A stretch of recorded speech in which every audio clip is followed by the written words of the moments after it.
ఇంద్ర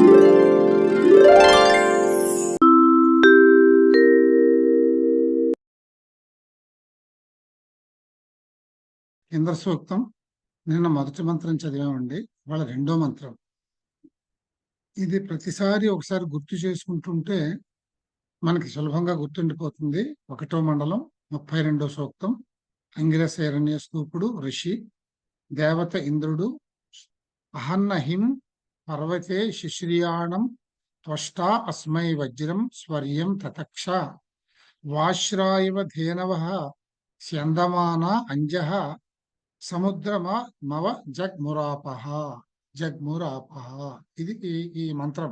దీని పద విభజన చేస్తే అహన్ అహిం, అహన్నహిం, అహన్ అహిం పర్వతే శిశ్రియాణం త్వష్టా అస్మై, త్వష్టాస్మై వజ్రం స్వర్యం తతక్ష వాశ్రాహ ఇవ ధేనవః స్యందమానాః అంజః సముద్రం అవ జగ్ముహు ఆపః. జగ్మురాపః అవ జగ్ముహు ఆపః. ఇది దీని పద విభజన. ఇది మనం ఆర్డర్లో పెట్టుకున్న తర్వాత, అన్వయ క్రమంలో పెట్టుకున్న తర్వాత ప్రతిపదార్థానికి వస్తే త్వష్ట. త్వష్ట అంటే మనకు తెలుసును కదా, విశ్వకర్మ. ఒక శిల్పిని త్వష్ట అని అంటాం మనం. అంటే ఎవరినైనా, వడ్రంగైనా ఎవరైనా కానీ ఏదైనా వస్తువుని చేసేవాళ్ళని త్వష్ట అని అంటాం. ఇక్కడ విశ్వకర్మ. విశ్వకర్మ అంటే మీకు అందరికీ తెలిసే ఉంటుంది. ఈయన ఈ దేవతలకు అందరికీ కావలసిన ఆయుధాలు అవి తయారు చేస్తూ ఉంటాడు. భవనాలు, ఆయుధాలు అన్నింటిలోనూ కావలసినవన్నీ తయారు చేసి ఇస్తూ ఉంటాడు ఈయన త్వష్ట. సో త్వష్ట అంటే విశ్వకర్మ. అస్మై, అస్మై అంటే ఈయం, ఈయనకి అని అర్థం అనమాట. ఈయం శబ్దానికి ఆ చతుర్థి ప్రయోగం. అస్మై అంటే ఇతడికై, అంటే ఇంద్రుడికి వజ్రం, వజ్రాయుధాన్ని తతక్ష తయారు చేసి ఇచ్చాడు. తక్ష, తక్ష అంటే వడ్రంగం పని. తక్ష నేను చెప్పాను మీకు. తక్ష అనే ధాతువుకి లిట్లకారం, అంటే అనద్యతన, పరోక్ష భూతకాలంలో ఇది ప్రథమ ఏకవచనం అన్నమాట. ఇది తతక్ష అని వస్తుంది. తక్ష ధాతువు ఫారం తతక్ష అంటే తయారు చేశాను, తయారు చేశానట అని అనొచ్చు అన్నమాట. దాంతో ఏం చేశారు ఈయన? పర్వతే సప్తమి, పర్వతం పైన శిశ్రియాణం. శిశ్రియాణం అంటే స్థిరపడి ఉన్నా, ఆశ్రయం పొంది ఉన్నా. ఎక్కడ? పర్వతాల మీద కదా మేఘాలు ఉంటాయి. ఈ ఆశ్రయం పొంది ఉన్న మేఘాలు అని చెప్పడం అన్నమాట. పర్వతముపై ఆశ్రయము పొంది ఉన్న స్వర్యం. ఇక్కడ స్వరధాతువు. స్వరం అంటే స్వరం, అంటే శబ్దం. స్వర్యం అంటే గర్జించడం. మేఘాలు ఉరుముతాయి కదా, అంచేత స్వర్యం గర్జనశీలి అయిన అహిం మేఘాన్ని అహన్ మధించాడు. మేఘాన్ని గట్టిగా కొట్టాడు. దేంతో? వజ్రాయుధంతో. వాశ్రాహ ధేనవః ఇవ. వాశ్రాహ అంటే ఇంటికి చేరుకునే విధానం. ఇంటికి చేరుకోవడం ఎందుకంటే ఇక్కడ అర్థం చేసుకోవాల్సింది, ఆవులు ఈవినింగ్ గ్రేజింగ్కి వస్తాయి బయటికి. అంటే మేతకు వదులుతారు కదా, మేతకు తీసుకొస్తారు. తీసుకొచ్చిన తర్వాత అవి ఎంత సెన్సిటివ్గా ఉంటాయంటే సాయంత్రం వాటి టైం అయ్యేటప్పటికి వాటి దూడలకు పాలిచ్చే టైం అవుతుంది. ఆ దూడలన్నీ కూడా వాటి పాకల్లో, వాటి దూడల ఆవాసాల్లో అవి ఉంటాయి. అక్కడికి మీరు గమనిస్తే ఆవులు ఎంత స్పీడ్గా పెరగడతాయంటే ఆ పిల్లల దగ్గరికి, ఇక్కడ తిన్నంతసేపు మేత మేసి ఆ పిల్లలకి పాలు ఇవ్వాలి అనే దీంతో ఆ పరుగులు పెట్టుకుంటూ ఇంటికి వెళ్ళిపోతాయి. విపరీతమైన స్పీడ్గా పరిగెట్టుకుంటూ వెళ్ళిపోతాయి. ఉత్తినే పెడతాయా? పిలుచుకుంటూ వెళ్తాయి. అంబా అంబా అని అరుచుకుంటూ పెడతాయి. అక్కడి నుంచి దూడలు కూడా ఆ టైం అయ్యేటప్పటికి అలాగే అవి కూడా అరుస్తూ ఉంటాయి. అంబా అంబా అంబారావం చేస్తూ ఉంటాయి అవి. ఆ రకంగా ఎలాగైతే సాయంత్రం అవగానే, టైం అవగానే దూడల కోసం వాటి ఆవాసాలకి ఆవులు పరిగెత్తుకుంటూ అంబారావాలు చేసుకుంటూ వెళ్ళిపోతాయో, ఆ విధంగా స్యందమానాః ఆపః. స్యందమాన అంటే స్యంద్ అంటే ప్రవహించడం అని అర్థం, శ్రవించడం అని అర్థం. అంచేత ఈ ప్రవహిస్తున్న ఆపహ నీళ్లు, ఈ నీళ్ళు ఎక్కడివి? ఇంద్రుడు ఆ మేఘాన్ని మధించాడు కదా, ఆ మధించినప్పుడు అందులో నుంచి నీరు రిలీజ్ అయింది. ఆ రిలీజ్ అయిన నీరు ఎలాగంటే ఆవాసాలకి దూడలకి పాలివ్వడానికి అంబారావాలు చేసుకుంటూ వడివడిగా పరుగులు పెడుతున్న ఆవుల్లాగా ఈ నీటి ప్రవాహాలన్నీ కూడా సముద్రం అంజహ. ఇప్పుడు కూడా పడిన నీళ్ళన్నీ కూడా పల్లానికే పోతాయి, పల్లంలో సముద్రం ఉంటుంది. నదీనాం, అంతే కదా, మనకు తెలిసిందే కదా అది. నదీనాం సముద్రోగతి, ఆ నదులన్నీ కూడా సముద్రం వైపు వెళ్ళిపోతాయి కనుక ఇవన్నీ సముద్రం అంజహ, సముద్రాన్ని వడివడిగా అవజగ్ముహు. ఇక్కడ కూడా మీరు చూడండి, గం గం ధాతువుకి జగ్ము అనేటటువంటిది, జగ్ముహు అనేటటువంటిది నీళ్లు అనేది బహువచనం కింద చూస్తాం కనుక ప్రవాహాలు అని. ఈ గమ్ ధాతువుకి బహువచన లిట్లకారం జగ్ముహు అనేది. అవ అనేది మామూలుగా దానికి అవజగ్ముహు, అవ అంటే దానికి ముందు పెట్టేటటువంటి ఇదనమాట. సో ఈ రకంగా రెండో మేఘంలో ఇంద్రుడు ఏ విధంగా మనకి నీళ్ళని పంపించాడు, నీళ్ళని ఎంత వేగంగా మన కోసం పంపించాడు అనేది ఇక్కడ చెప్పారు. మూడో మంత్రం, వృషాయమాణో వృణీత సోమం త్రికదృకేషు అపిబత్స సుతస్య, అపిబత్ సుతస్య ఆ సాయకం మఘవాదత్త వజ్రమహాన్నేనం ప్రథమజాం అహీనాం అనేది ఈ మంత్రం. దీన్ని పదవిభజన చేస్తే వృషాయమాణో, వృషాయమాణ, ఇక్కడ అవగ్రహం పెట్టాం కనుక అవృణీత అకారం తీసుకోవాలి. అవృణీత మీకు అర్థమైపోవాలి. అవృణీత అనగానే లంగలకారం అలా వచ్చేటటువంటి వాటికి, అంటే భృ ధాతువుకి అవృణీత అనేది లంగలకారం, అంటే పాస్ట్ టెన్స్ ఫార్మ్ అనమాట అది. సోమం త్రికదృకేష్వపివత్సుతస్య, అంటే త్రికదృకేషు, కదృకేషు అపిబత్, అపిబత్, కదృకేషు అపిబత్, కదృకేష్వపిబత్, కదృకేషు అపిబత్ సుతస్య ఆ సాయకం మఘవా.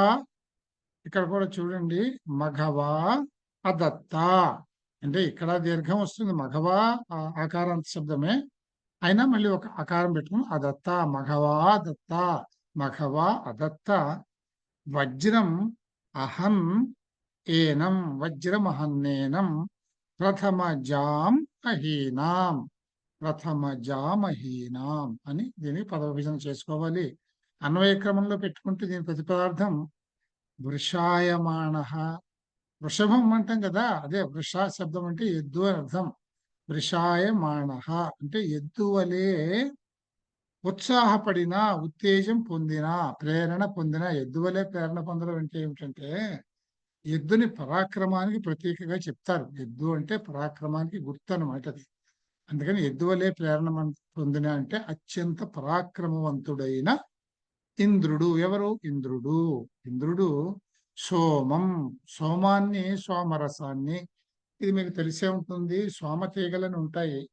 ఈ సోమరసం అంటే దేవతలకి, ప్రత్యేకించి ఇంద్రుడికి, వాళ్ళకి ఒక రకమైనటువంటి మైథిలి లాంటిది. అది వాళ్ళకి చాలా ఇష్టం. అదంటే మనం హోమాలు చేసినప్పుడు కూడా సోమరసాన్ని దేవతలు, సోమరసం దేవతలకి సమర్పించడం మనం వస్తూ ఉందన్నమాట.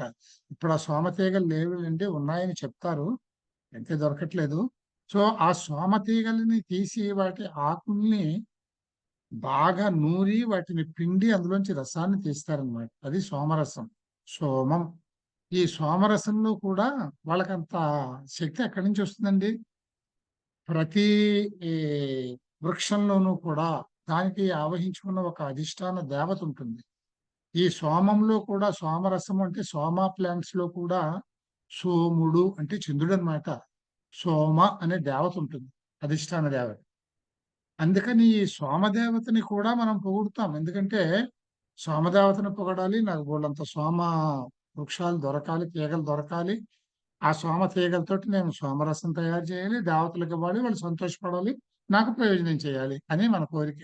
అందుకని సోమదేవతని కూడా మనం బాగా ఎక్కువగానే ఇందులో సూక్తాల్లో చాలా సూక్తాలు సోమదేవతను ఉద్దేశించి కూడా ఉన్నాయి.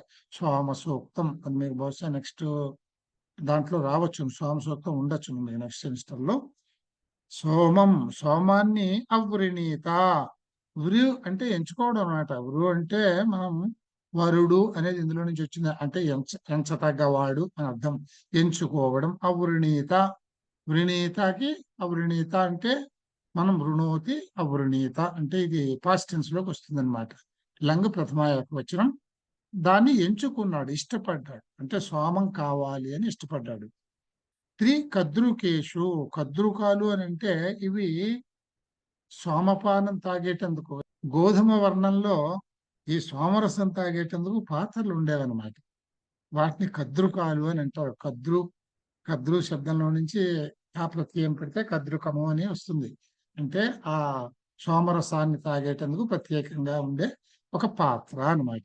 అలాంటివి కద్రుకేషు, 3 పాత్రల్లో నుంచి సుతస్య, సుతస్య అంటే పిండటం, బాగా పిండి తయారు చేసిన అంటే సోమతీగ యొక్క ఆకుల్ని వాటిని బాగా పిండి తీగల్ని లతల్ని పిండి తయారు చేసినటువంటి సోమరసం పిండితే ఏమొస్తుంది? రసం వస్తుంది.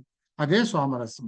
ఆ పిబత్ 3 కద్రికాలతోటి ఆయన చక్కగా సోమరసాన్ని సేవించాడు. ఆ పిబత్ తాగెను. తర్వాత మఘవ అంటే ఇంద్రుడు. ఈ మఘవ అనేది ఎలా పేరు వచ్చింది అనే దానికి మీకు నిరుక్తం అని చదువుతారు మీరు నెక్స్ట్ సంస్థల్లో ఎప్పుడో.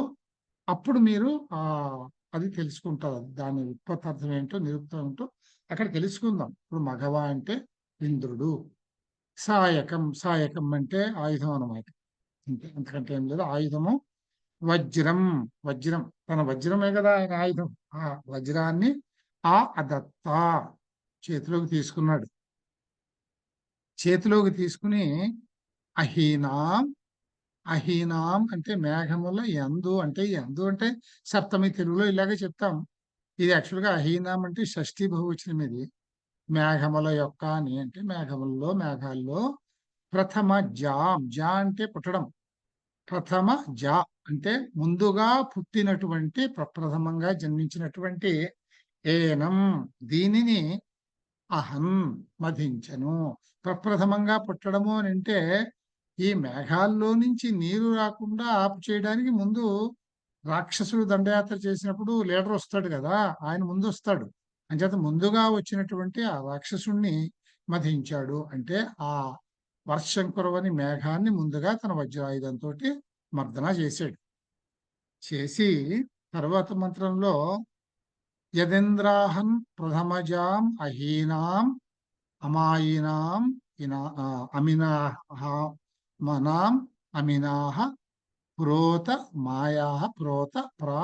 మాయాః ఆత్సూర్యం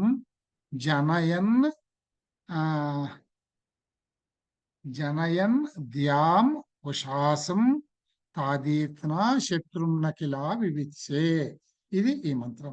దీనికి పద విభజన చేస్తే యదింద్ర, యత్ ఇంద్ర, ఇంద్రాహన్, ఇంద్ర అహన్ ప్రథమజామహీనాం అంటే ఇక్కడ ఏమొస్తుంది? అహన్ ప్రథమజాం అహీనాం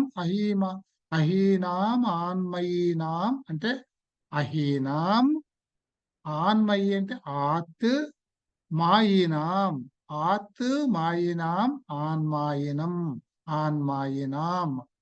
ఆన్మాయినాంని ఆత్ మాయినాం అని విడదీయాలి. నామాన్మాయినాం అన్నప్పుడు ఇక్కడ అహీనాం ఆత్ మాయినాం తర్వాత అమీనాహ మకారం ఇటుపోతే అమీనాహ ప్రోత ఉత అని విడదీయాలి. మాయాహ ఆత్ సూర్యం. ఆత్ అంటే తర్వాత అని అర్థం అనమాట. అందుకనే ఆత్ చాలా చోట్ల వచ్చింది ఇందులో. ఆత్ సూర్యం జనయన్ ద్యాం ఉషాసం తాదీత్న శత్రుం న కిలా వివిత్సే. ఇది దీనికి పద విభజన. దీన్ని అన్వయ క్రమంలో పెట్టుకున్న తరువాత ఇక్కడ దీని ప్రతిపదార్థం చూస్తే ఉత ఇంద్ర. ఉత అంటే సంబోధన అన్నమాట. ఉత ఇంద్ర, ఓ ఇంద్ర. యత్ అహీనాం అంటే ఏ మేఘాలనైతే అని అర్థం. ఇక్కడ మనం ఆ మేఘముల యందు అసర్టివ్ గా చెప్తున్నాం. ఆ మేఘముల యందు ప్రథమజాం ముందుగా జన్మించిన దాన్ని అహం మతించావు. ఆత్ ఆ తర్వాత మాయేనాం మాయావుల తాంత్రికుల అంటే ఇక్కడ రాక్షసులు మాయావులు. వాళ్ళంటే వాళ్ళ రూపాలు కూడా వాళ్ళవి చాలా ఏ రూపం కావాలంటే ఆ రూపం ధరిస్తారు, మంత్రాలు చేస్తారు, తంత్రాలు చేస్తారు. అందుకని వాళ్ళని మాయినాం అని అన్నాడు. ఆ మాయావుల యొక్క ఆ రాక్షసుల యొక్క మాయలను కుతంత్రములను గ్రామీణాహ నశింపజేశావు. ఆ వాటిని కూడా అంతం చేశావు, ఎదుర్కొని వాటిని అంతం చేశావు. ఆత్ మళ్ళీ ఆ తర్వాత సూర్యం సూర్యుని, ఉషసాం ఉషస్సును, ధ్యాం ధ్యాం అంటే మీకు నేను చెప్పాను ద్యులోకము అంటాం, అదే వైకుంఠము అన్నమాట.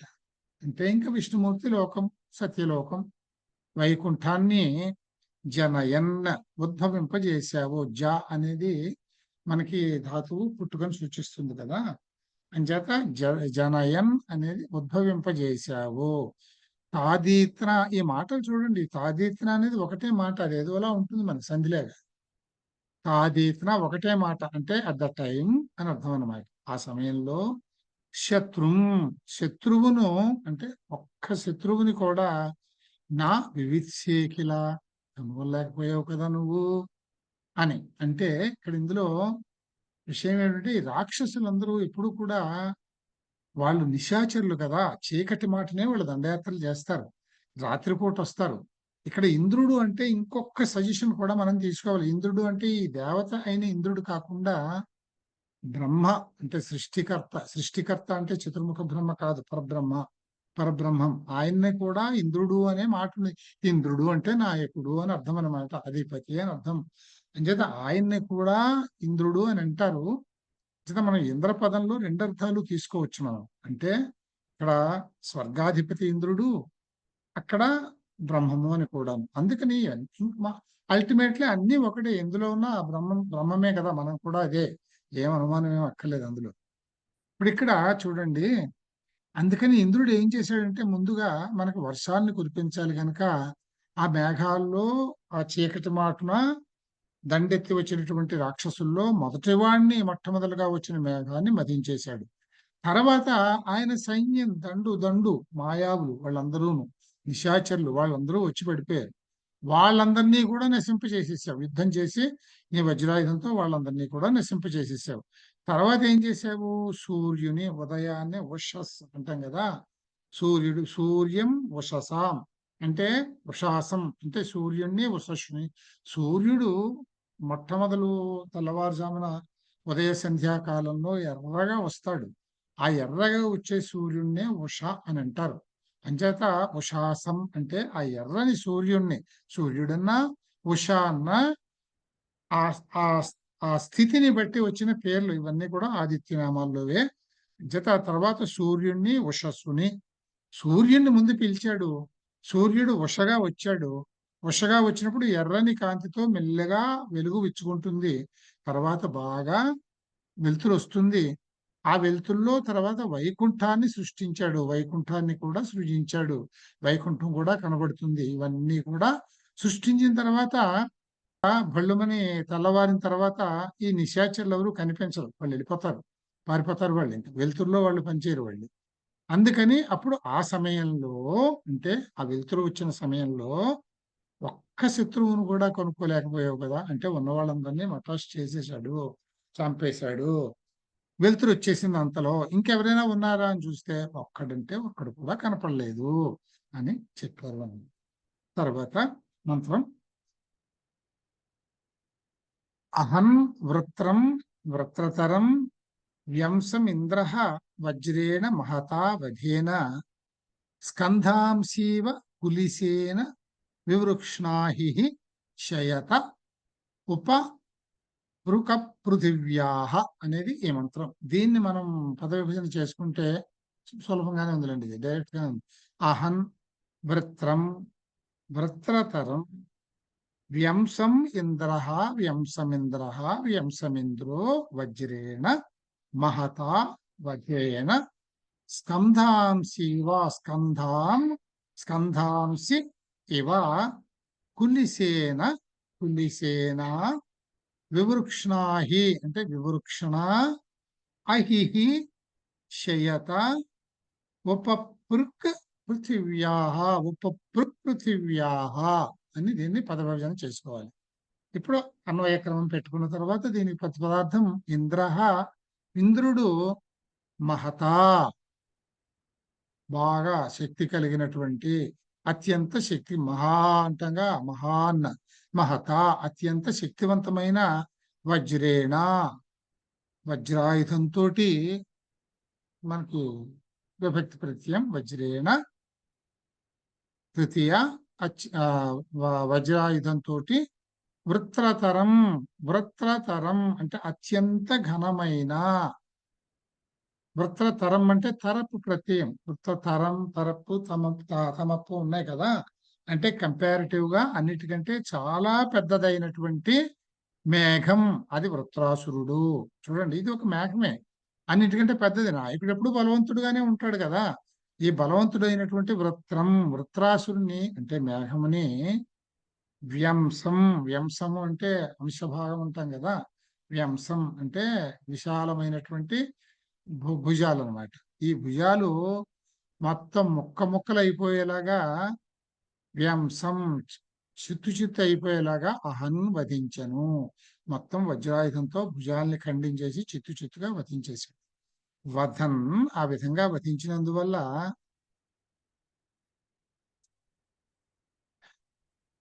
వధించినందువల్ల ఆ వధతోటి ఏం జరిగింది? అహిహి వృత్రాసురుడు అహిహి వృత్రాసురుడు ఇక్కడ సప్లిమెంటేషన్. వధిస్తే ఏమైంది? చేతులు కాళ్ళు అన్ని విరిగిపోయాయి, ఎక్కడికక్కడ అన్ని ముక్కలు అయిపోయాయి. ఈ మొక్కలన్నీ తర్వాత చూస్తే ఎలా ఉన్నాయంటే కులిసేన అంటే గొడ్డలితోటి కులిసేన తృతీయ కులిష అంటే గొడ్డలితోటి వివృక్షణ. ఇక్కడ వృజ్ వర్జింప చేయడము అంటే తీసేయడం, విడగొట్టేయడం అంటే తెగ్గొట్టేయడం. వృజ్ ధాతువు అది, అందులో నుంచి వివక్షణ అంటే తెగ్గొట్టబడినటువంటి స్కంధాంసి ఇవ. స్కంధము అంటే చెట్టు కొమ్మలు ఏ విధంగా అయితే కొట్టేస్తే పడిపోతాయో ఈయన భుజాలు కూడా ఆ విధంగా ముక్కలుగా విడిగిపోయి పృథివికి ఉప అంటే సమీపము అని మనకు తెలుసును. సమీపమున చేరేటందుకు ఇక్కడ పృక్ అంటే పృచ్చి ధాతువు అంటే స్పర్శలోకి రావడము అన్నమాట. అంటే భూమిని స్పర్శించాయి అంటే ఆకాశంలో అంటే అంతరిక్షంలో ఎగురుతూ ఉన్న వృత్రాసురుణ్ణి విశాలమైనటువంటి భుజాల్ని తెగగొట్టేస్తే, గొడ్డలిలాగా వజ్రాయుధంతో తెగగొట్టేస్తే ఆ తెగిపోయిన భాగాలన్నీ చెట్టు కొమ్మల్లాగా భూమితోటి సంపర్కం పొందేలాగా పడిపోయాయి. అంటే రాలిపోయి అంతరిక్షం నుంచి రాలిపోయి భూమి మీద పడిపోయాయి అని చెప్పారు ఇక్కడ. తర్వాతి మంత్రం 6వ మంత్రం ఇది. ఆయోధ్యేవ దుర్మద ఆహి జుహ్వే మహావీరం తువిబాధం రుజీషం నాతారీదస్య సమృతిం వధానాం సంరుజానాః పిపిష ఇంద్రశత్రు అనేది ఈ మంత్రం. సో ఆయోధ్యేవ దుర్మద ఆహి జుహ్వే మహావీరం తువిబాధం రుజీషాం నాతరీదస్య సమృతిం వధానాం సంరుజానాః పిపిష ఇంద్రశత్రు. వీటిల్లోనే స్వరంతో ఉండేది ఎక్కడొస్తుందంటే ఇంద్రశత్రు అని అన్నప్పుడు ఈ ఇంద్రశత్రుని మనకి ఒక ఉదాహరణగా చెప్తారు. స్వరానికి ఎంత ఇంపార్టెన్స్ ఉంటుంది అంటే స్వరము అంటే మనకి తెలుసును కదా. ఏ స్వరంలో పలకాల్సింది ఆ స్వరంలో పలకకుండా వేరే స్వరంలో పలికేటట్లయితే అర్థాలు మారిపోతాయి. దానికి ఉదాహరణగా ఇంద్రశత్రు అని చెప్పి ఒక ఉదాహరణ చెప్తారు. సరే, అది మనం నిరుక్తం చదివినప్పుడు చెప్తానులేండి. అది చెప్పాలంటే టైం పడుతుంది, ఎక్కువ అంత అక్కర్లేదు. ఓకే, దీనికి పదపాఠం చేస్తే ఆయోద్ధ అంటే యుద్ధం అనే దాంట్లో నుంచి వచ్చినటువంటి మాట. ఆయోద్ధ అంటే యుద్ధం చేసినట్లు. ఇవ ఆయోద్ధ ఇవ ధర్మద ఆ ఈ జిహ్వే మహావీరం తువిబాధం రిజీషం నా. ఇక్కడ కూడా అంతే చూడండి. నా తారీదస్య అంటే నా అతారీత్ అస్య, అతారీత్ అస్య, అతారీదస్య, నా అతారీతస్య, నాతారీదస్య అని అవుతుంది అన్నమాట సంధి. సంవృతిం వధానాం సం రుజానాః పిపిష ఇంద్రశత్రు. ఇది అన్వయ క్రమంలో పెట్టుకుని చదివితే దుర్మద, దుర్మద మదమెక్కిపోయినవాడు, దుష్టమైనటువంటి మదమెక్కిపోయినవాడు దుర్మదుడు. దురభిమానము అంటే ఇంక వాడి ఇక్కడ మదము అంటే ఏమిటంటే నాకంటే గొప్పవాడు ఎవడూ లేడు అనే భావాన్ని పొందుతాడు. ఎవడో వృత్రాసుడు రాక్షసుడు గురించి చెప్తున్నాడు అన్నమాట. దురభిమాని అంటే ఆ వృత్రాసురుడు, దురభిమాని అయినటువంటి ఆ వృత్రాసురుడు ఆయోధ్యాయువ, అయోధిని వలె అంటే సారీ, అయోధ్యాయువ అంటే అయోధిని వలె అంటే వాడు అనుకుంటాడు వాడు అయోధుడు అని, వాడికి అది మదమే తప్ప వాడు నిజంగా గొప్ప యోధుడు ఏం కాదు. అందుకని అయోధుడు అని వాడాడు. అయోధిని వలె ఏం చేశాడు? రిజీషాం, రిజీషాం అంటే శత్రువుల్ని నిర్మూలించడమే లక్షణంగా కలిగిన వాడు. ఎవరు? ఇంద్రుడు. శత్రు నిర్మూలనాశీలుని అంటే శత్రువుల్ని నిర్మూలించడమే లక్షణంగా కలిగిన వాడిని తువిబాధం, అనేక మందిని బాధించిన వాడిని, అనేక మందిని అంటే రాక్షసుల్నే, శత్రువుల్నే, దుర్మార్గుల్నే, ఎంతమందినో బాధం అవిబాధం అణిచివేసిన వాడిని మహావీరం, మహావీరుడైన వాడిని. ఇవన్నీ శత్రు నిర్మూలనాశీలుడు, తువిబాధం అనేక మందిని అణిచివేసిన వాడు, మహావీరుడు అయిన వాడు ఎవరు అంటే ఇంద్రుడు. ఈయన్ని ఆజుహువే, ఈయన్ని సవాల్ చేశాడు, ఈయన మీదకి యుద్ధానికి వచ్చాడు. ఎవరు? దురభిమానం అయినటువంటి అయోధుడు. ఎందుకు పనికి మాలినవాడు కానీ పిచ్చి అభిమానం, వాడికి పిచ్చి దురభిమానం మదించిన వాడు అన్నాడు. ఆయన సవాల్ చేశాడు. చేస్తే ఇంద్రశత్రు, ఇంద్రశత్రువు అయిన వృత్రాసురుడు సం పిపిషే, పిపిషే అంటే కొట్టేయడం అనమాట, రోట్లో వేసి కొట్టేయడం. సం పిపిషే, సమ్యక్ పిపిషే, శుభ్రంగా చితకొట్టేశాడు ఆయన. తర్వాత అస్య బాధానాం, అస్య వధానాం, అస్య అంటే ఈ ఇంద్రుడు ఆ కొట్టిన దెబ్బల వలన, వధానాం, వధ అంటే దెబ్బలు, ఈ దెబ్బల వలన సమృతిం, పరంపరను అంటే వధానాం సమృతిం, ఈ ప్రహారాలు ఒకదాని మీద ఒకటి ఒకదాని మీద ఒకటి కొట్టేస్తుంటే వీటిని నా అతారీత్, ఏమాత్రం భరించలేకపోయాడు, వీటిని భరించలేకపోయాడు. హి అనేటటువంటిది దీనికి అర్థం ఏమిటంటే ఇక్కడ సందర్భంలో ఈ కూడా ఒక నిపాత. దీనికి అర్థం ఏమిటంటే ఖచ్చితంగా, నిశ్చయంగా ఈ కొట్టిన దెబ్బల వలనే ఏం జరిగింది అంటే రుజానాహ, నదులు ప్రవహించాయి. రుజానాహ అంటే నదులు అని అర్థం. నదులు అంటే నీళ్లు వచ్చాయి అంటే ఈయన మేఘాన్ని మేఘమర్ధనం చేసినందువల్ల, మేఘమథనం చేసినందువల్ల నీళ్లు విడిపడ్డాయి, అది మనకి నదులుగా ప్రవాహం చెంది మనకి వచ్చాయి. 7వ మంత్రం. అపాదహస్తు అపృతన్యాదింద్రమాస్య వజ్రమధి సానౌ జఘాన వృష్ణో వధ్రి ప్రతిమానం బభూషణ్ పురుత్ర వృత్రో అశ్యద్వ్యస్త. ఇది ఈ మంత్రం. ఈ మంత్రం చదివినప్పుడు అర్థం కాదు, ఎందుకంటే ఆ సందులు సమాసాలు కలిపితే చెప్పానుగా ఏదో ఏదో విన్నట్టుగా ఉంటుంది, మనకి వ్యూ రాదు. మనం ఎప్పుడైతే పద విభజన చేసుకున్నామో ఈజీగా ఉంటుంది. చూడండి ఇక్కడ అపాద హస్తో అంటే అపాద్, అపాద్ అహస్త, అపాద హస్త అంటే అపాద్ అహస్త. తర్వాత అపృతన్యత్, అపృతన్యత్ ఇంద్ర, అపృతన్యత్ ఇంద్రం, ఇంద్రమాస్, ఇంద్రం ఆ అస్య. ఇక్కడ ఇంద్రమాస్య చూడండి, అపృతాన్యదింద్రమాస్య అనేది అపృత, ఇక్కడ అపృతన్, అపృతన్యత్ అనేది ఒక మాట కింద తీసుకోవాలి. ఇంద్రం, ఇంద్రం అనేది ఒక మాట.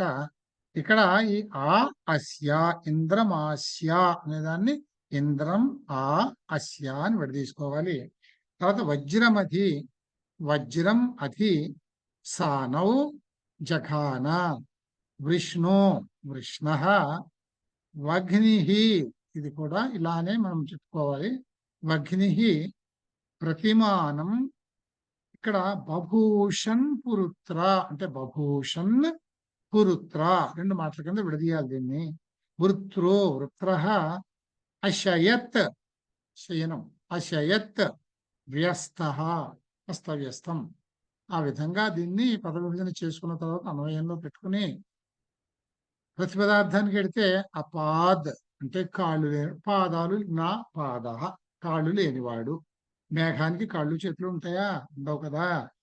అందుకని అపాద్ కాళ్ళు లేనివాడు. అహస్త చేతులు లేనివాడు. అయినా కూడా ఆ రాక్షసుడు దుర్మదాంధుడు అని చెప్పుకున్నాం కదా. ఇంద్రం అంటే ఇంద్రుడికి ఎదురుకుండా వచ్చి అపృతన్యత్ యుద్ధాన్ని వెల్లడి చేశాడు, యుద్ధం చేయడానికి సిద్ధపడ్డాడు.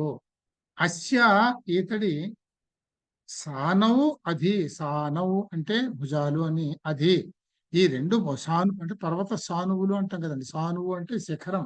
అంటే వీడి భుజాలు ఎలా ఉన్నాయంటే పర్వత శిఖరాల్లో ఉన్నాయి. ఈ మేఘం షేప్ అలాగే ఉంటుంది కదా, పర్వత శిఖరాల్లాగా ఉన్నాయి. అంటే రెండు భుజాల వంటి శిఖరాలపై, శిఖరాల వంటి భుజాలు కాదు, భుజాల వంటి శిఖరాలు. చూడండి ప్రయోగాలు ఎన్ని రకాలుగా అర్థం చేసుకోవచ్చు. శిఖరాలపై వజ్రం, వజ్రాయుధంతో ఆ జఘాన పట్టుకొని కొట్టాడు బాగా. వజ్రాయుధంతో ఆ భుజాల్ని మధించాడు. అంటే ఆ మేఘంలో ఉండేటటువంటి ఆ కొరవని భాగాల్ని బాగా మదనం చేశాడు. వధ్రి నపుంసకుడై వృష్ణ ధీర పురుషుని. వధ్రి అని ఎందుకంటారంటే ఆయన నపుంసకుడు అని. అంటే మరి అవయవాలు లేనివాడు ఏమవుతాడు? నపుంసకుడు, మేఘం. అందుకని ఆయన నపుంసకుడితో పోల్చారు మేఘాన్ని. అటువంటి వాడొచ్చి వృష్ణ ఎంతో ధీర పురుషుడైనటువంటి ఇంద్రుడి ప్రతీమానం, సామ్యాన్ని అంటే ఇంద్రుడితో నేను సమానమైన వాణ్ణి అన్నట్లుగా బభూషణ్ ఆయన చెప్పాలనుకున్నాడు. సమానమైన వాణ్ణి నిరూపించుకోవాలి అనుకున్నాడు ఆయన. ఎవరు? వృత్రాసురుడు పురుత్ర అనేక శకలాలుగా, పురుత్ర ముక్కలు అయిపోయాడు ఈయన కొట్టిన దెబ్బలకి. అనేక శకలాలుగా వ్యస్తం అవడం అంటే ఖండించబడిపోయి ఆ షయత్ కింద పడిపోయాడు. షయత్ అంటే భూమి మీద పడిపోయాడు అన్నమాట, కింద పడిపోయాడు. తర్వాత నదం నభిన్నమముయా శయానం మనో రుహాణ అతి యంత్యాపః యాశ్చిద్ వృత్తో మహినా పర్యతిష్ఠతా సమాహి వత్సుతః శీర్ బభూవా అని ఇది మంత్రం. తర్వాత మంత్రం 8వ మంత్రం. ఈ మంత్రంలో పద విభజన చేస్తే నదం నదం నా నా భిన్నం అముయా అంటే భిన్నం అముయా అని పడితే స్ట్రైట్ గానే ఉంటుంది. భిన్నం అముయా, భిన్నం అముయా శయానం మనో మనః రిహాణాః అతి యంత్యాపః యంతి ఆపః యాశ్చిత్ వృత్రో అంటే యాహ చిత్ యాశ్చిత్ చిత్ వృత్రః చిత్ వృత్రః యాశ్చిద్ వృత్రో యాశ్చిద్ వృత్రః యాహ చిత్ వృత్రః మహినా పర్యతిష్ఠత్ తా సమాహి ఆసామాహి అంటే పర్యతిష్ఠత్ తాసాం. తిష్టత్ తాసామో రెండు తాలు అంచేది తా వస్తుంది ఇక్కడ. పర్యతిష్ఠత్ తాసామహి, పర్యతిష్ఠత్ తాసాం అహిః పత్సుతః శీః బభూవ. పత్సుతః శీః బభూవ శీర్బభూవ. ఈ విధంగా దీన్ని పద విభజన చేసుకున్న తర్వాత అముయా ఆ రకంగా ఆ మాదిరిగా భిన్నం కట్టలు తెంచుకునే నదం నా. ఇక్కడ మీకు నేను ఒకటి చెప్పాను, నా అనేది లౌకిక సంస్కృతంలో వ్యతిరేకార్థంగానే వాడతాం. లేదు అంటే తిరస్కార భావంలోనే నా అనేది వాడతాము. ఇందులో వేదంలో దాన్ని ఉపమానార్థకంగా కూడా వాడతారు. నా అనే శబ్దాన్ని వలే అని చెప్పడానికి వాడతారనమాట. ఇది లౌకిక సంస్కృతంలో లేదు ఇప్పుడు. అక్కడ మాత్రం వాడేవారు. ఈ రెండిటిని గుర్తుపట్టడం ఎలాగంటే, మనం దేన్నైతే ఖండించదలుచుకున్నామో, వ్యతిరేకించదలుచుకున్నామో, దాని ముందు నా పెడితే వ్యతిరేకార్థం. అంటే నానదం అని చెప్పానుకోండి దీన్ని. నానదం అంటే నది కాదు అని అర్థం. అది. ఆ నా అనేది మనం ఏ శబ్దానికైతే దాన్ని అన్వయించదలుచుకున్నామో, దాన్ని ఎడం చేతి పక్కన ముందు పెడితే అది వ్యతిరేకార్థం. నా అంటే నో అనే అర్థంలో వస్తుంది. అది తర్వాత పెడితే ఉపమానార్థం అవుతుంది. నదమున అంటే నది వలె అని అర్థం. నా నదం నది లేదు, నదమున నది వలె. ఉదాహరణగా చెప్తున్నానండి. ఇట్లా అర్థం చేసుకోవాలన్నమాట. ఇది వేద ప్రయోగం, ఇది వైదిక సంస్కృతం. ఇది నదమున నది వలె శయానం పడి ఉండగా వృత్రాసుడు పడి ఉన్నాడు. కట్టలు తెంచుకుని నది వలె పడి ఉన్నాడు అంటే ఇక్కడ ఆ మేఘాన్ని మధిస్తేనే కదా నీళ్ళు వచ్చాయి. ఆ నీళ్ళనే వృత్రాసుడు కింద పడిపోయాడు.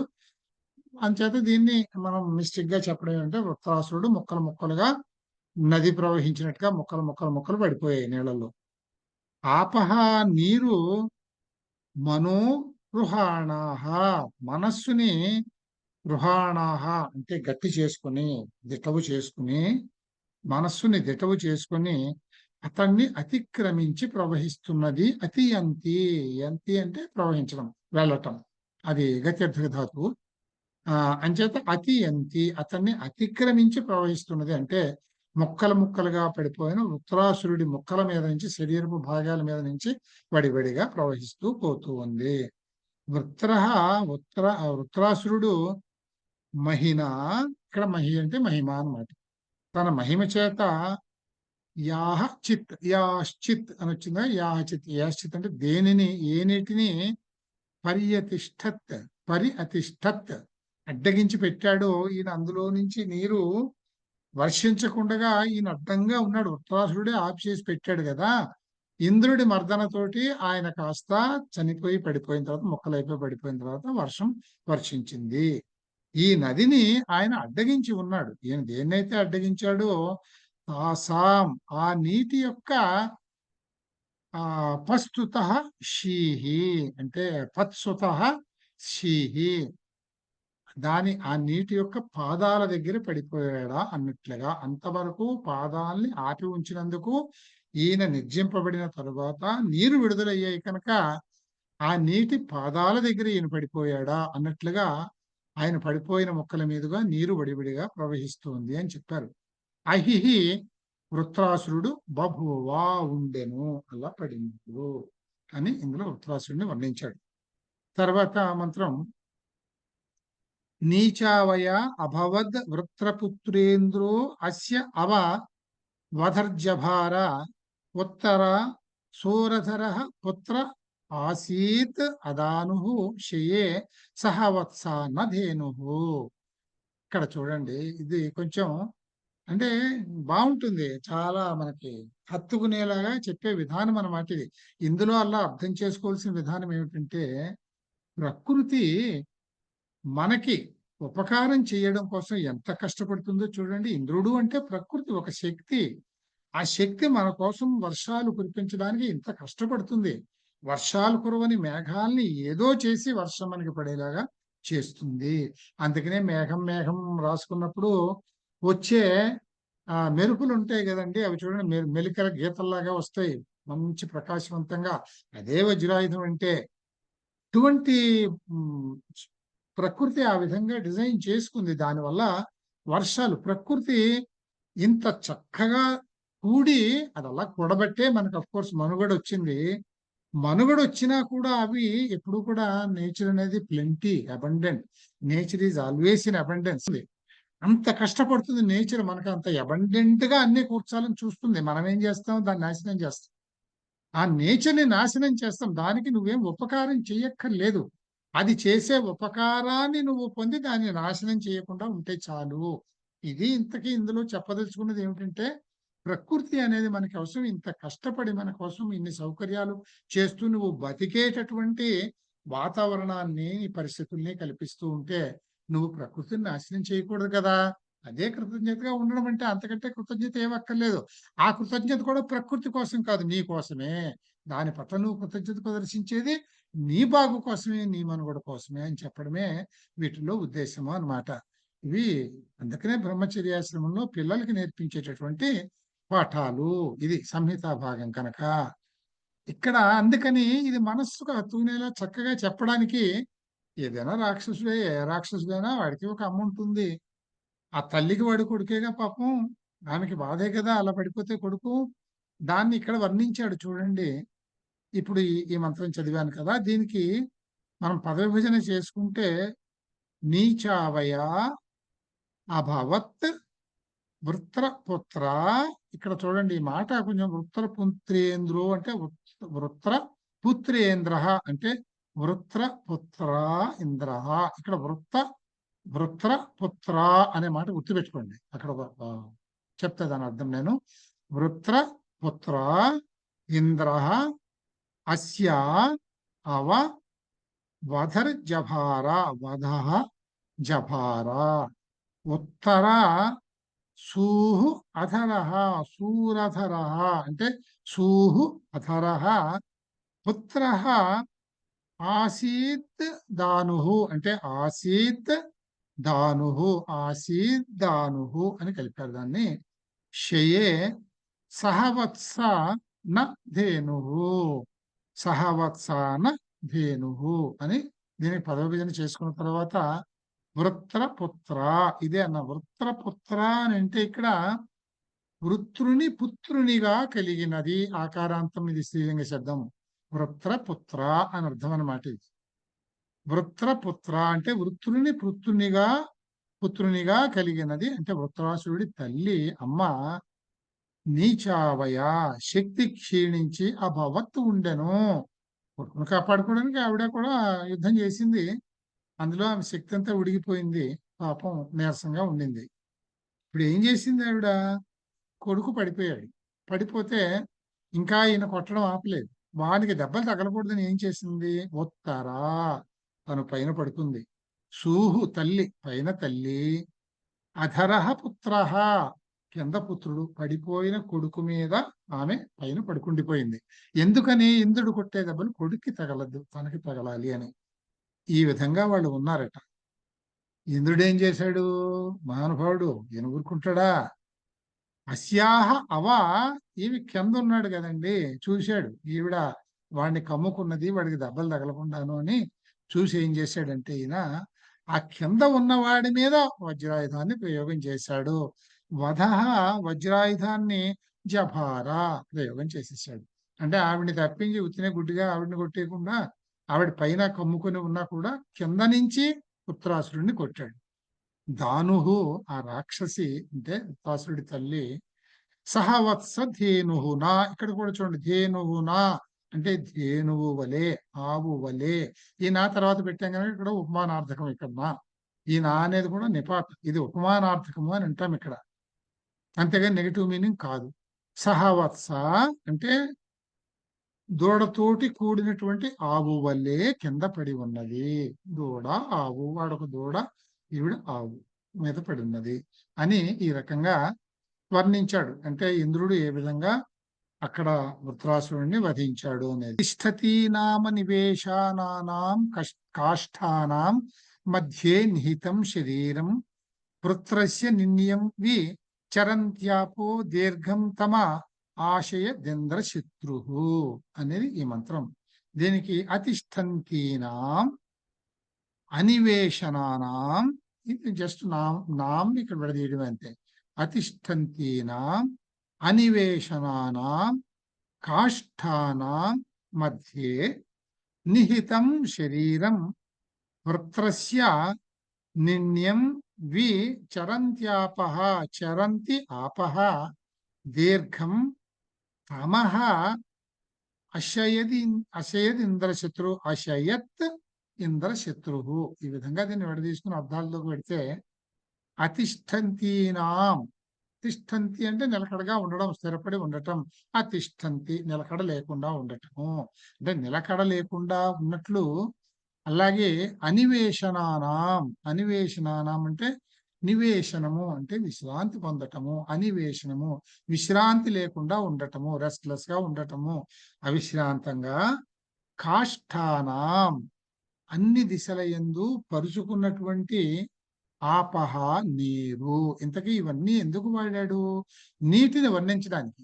అంటే ఇంద్రుడు చేసిన మేఘమథనానికి ఎంత నీరు వెలువడి ఎంత వేగంగా పెడుతుందంటే నిలకడ లేదు, దూకుతోంది అవిశ్రాంతం, పరుగులు పెట్టేస్తోంది, ఒక డైరెక్షన్ లేదు, అన్ని వైపులకి అంతు లేకుండా ఈ నీరంతా ప్రవహిస్తున్నది అని చెప్పి ఇక్కడ ఎంత నీటిని విడుదల చేశాడు ఇంద్రుడు అనేది ఇక్కడ వర్ణన చేయడానికి ఈ మాటలు అతిష్ఠంతీనాం అనివేశనానాం కాష్టానాం ఆపహ. అటువంటి నీరు మధ్యే, ఆ నీటి మధ్యలో నిన్యం అంటే దిక్కు లేకుండా, ఎవ్వరికీ తెలియకుండగా, నిహితం